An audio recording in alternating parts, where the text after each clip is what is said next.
অম্বুবাচীক লৈ সৰ্বত্ৰ এতিয়া উৎসৱমুখৰ পৰিৱেশ।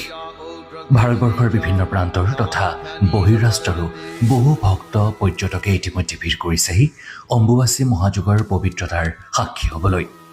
পিছে এই অম্বুবাচীৰ ৰীতি নীতি, ইয়াৰ উৎস ইত্যাদি সন্দৰ্ভত আমি গুৰুত্বপূৰ্ণ কথাখিনি জানোনে?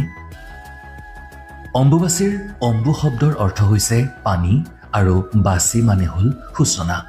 এই সময়ছোৱা জেঠ মাহৰ সংক্ৰান্তিৰ 4 দিন আগত আৰু আহাৰ মাহৰ 3 দিন যোৱাৰ পাছত এই 7 দিনত হাত লগা বুলি কোৱা হয়। এই সময়ছোৱাত শৌচ শুব নাপায়, ঘৰৰ কাম বন কৰিব নাপায় বুলি পৰম্পৰা আছে।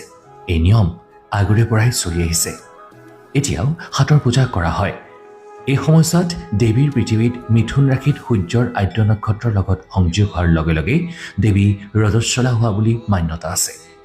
এই মান্যতা কেন্দ্ৰ কৰি যি পৰম্পৰা পূৰ্বপুৰুষৰ পৰা চলি আহিছে তাকেই এতিয়াও পালন কৰা হয়।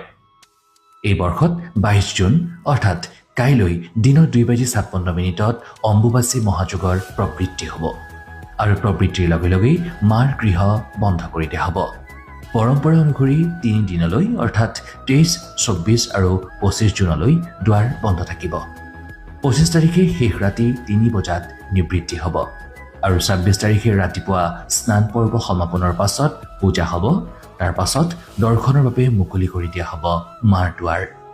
আই ৰজস্বলা হোৱা বাবে মাজৰ দিন 3টাত দেৱীৰ কোনো ধৰণৰ পূজা অৰ্চনা নহয়।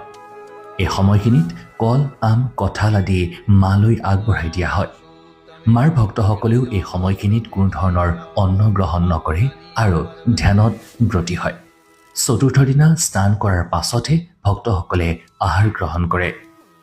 যিসকল ভক্ত ইয়াত আহি ধ্যানত মগন হয় তেওঁলোকে নিশ্চয় ফল লাভ কৰে।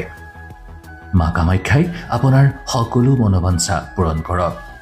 জয় মা কামাখ্যা।